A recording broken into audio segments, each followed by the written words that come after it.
Hey everybody, Varun here from Language Academy, guys. Very excited to have Parth with me. Parth has cleared his IELTS exam. 777-8 was the requirement, and he has got more than that. Congratulations, Parth. Very well done. Thank you very much. Parth, you have done PTE, you have done NAATI, but again, as every other student, you want to have a backup, right? Yes. There's a lot of uncertainty. I understand it's very important to have a backup. You did attempt IELTS by yourself once, and you missed out in writing. Writing is one section each and every student out there feels bit tired about, difficult about, bit scared about. You got 6.5 earlier. This was your first attempt after the class 7 in writing. What do you think was missing out in writing?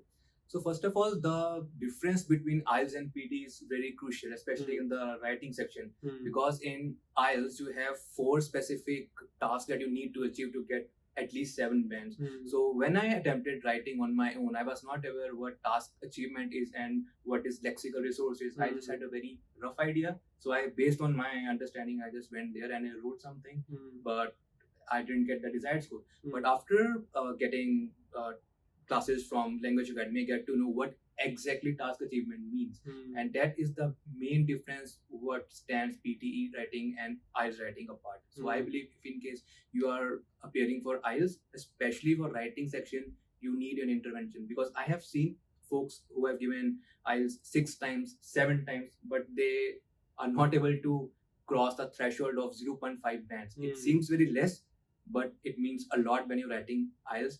So guys, if you are appearing in numerous attempts, you need an intervention, you need some guidance. That's what I did. That helped me a lot. That's right. One thing which I really liked is that students out there shouldn't confuse PT writing and IELTS writing. They're very different. Absolutely. They're poles apart. You need to make sure that you understand what you need to focus on and what are the areas you need to hit when it comes to IELTS, because IELTS is more about logical writing. Yes. And IELTS writing is all about writing, but PT writing is more about your reading section, your listening section, and your writing section. Yes. Very important. Before you go for the exam, you need to understand the marking criteria. You need to know what the examiner is going to look for, and you need to get the feedback. What do you think overall is important for speaking section when it comes to IELTS? So when we are appearing in speaking section, the difference between PTE and IELTS is that in PTE you are speaking with a system. There is no human intervention. But when you go for IELTS, you feel that I'm in a kind of an interview environment. So you have a lot of pressure over there. That is the biggest difference. But along with that, if you are looking for somewhere around 7, 7.5, you need to take care of again 4 to 5 checkboxes you need to tick. Lexical resources, you need to talk at length, especially in part 3. And you should make sure that what the question has been asked, you're answering it not exactly like in writing. Writing, you need to achieve the task 100%, but in speaking, you need to make sense.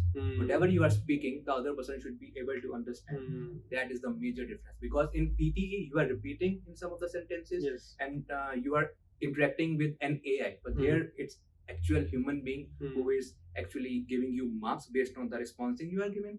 So again, big difference. Altogether different ball game. That's speaking right. That's right.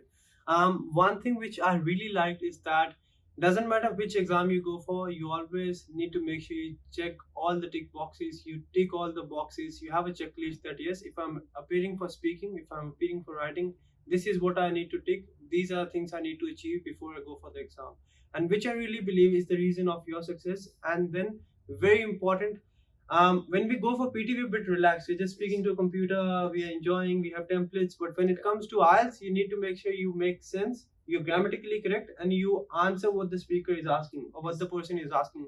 And one thing, don't panic. If he has done it, I've done it, you can do it as well. You just need to be very calm and confident and composed and listen to what you have been asked. Any final tips for students out there preparing for IELTS exam, missing by 0.5 like you mentioned? No point of taking the exam again and again. Any advice for them, please? Guys, if you are struggling in IELTS attempts, I know it can be very frustrating, because we think that 0.5 bands means a very less work, but in the background you need to work a lot. So if you think that you have given maybe 2-3 attempts and you are not able to understand, please have some help. Please ask any advice from the professionals. Like in Language Academy, these folks have really good staff. Ripan ma'am did a great job. She helped me a lot in writing section. So along with that, you should know what are the task achievement for that. Like for instance, in reading, you are just giving the answers. In listening, you are just giving the answer. That's it. But in speaking and writing, please check all the format, like how are they going to give you 7 bands, because there's a difference between 6.5 to 7, there's a difference between 7.5 to 8. Do your homework before you go. Don't waste your money, $375 on numerous attempts. Do it once, but with the proper guidance. That's right, that's right. Doing the homework is very important. Doesn't matter whatever you do in life, whichever exam you're going for, you need to make sure you do your homework. You know what you are going to go for, what is expected out of you, and what are the things you need to hit in order to get your desired score. If you think you are on 6.5 and you need to get 7, 0.5 looks to be a very small number, right? We often neglect in daily life. But when it comes to IELTS exam, there's it sounds like a small number, but you need to put in a lot of effort to jump from 6.5 or 7, or what I'll say, instead of the effort, you need the right direction. If you work hard, that's not fine. If you work hard in the right direction, that is what is going to get you the score. Thanks a lot for coming, Parth. Very proud to have. Guys, make sure if you're aiming for 777-8 in your IELTS, do not take it easy, don't worry about it, but at the same time, make sure you have right feedback, especially for your writing section, and you take a number of mock tests and mock interviews for your speaking, and that's how you will get your desired score. Thanks guys for from Language Academy. Thank you.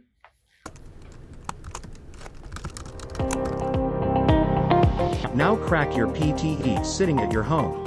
Language Academy brings to you the smartest AI-powered practice portal, with instant scores and feedback for all the tasks. Along with the practice questions, access free sectional and full mock tests, and get instant scorecard with in-depth feedback and analysis.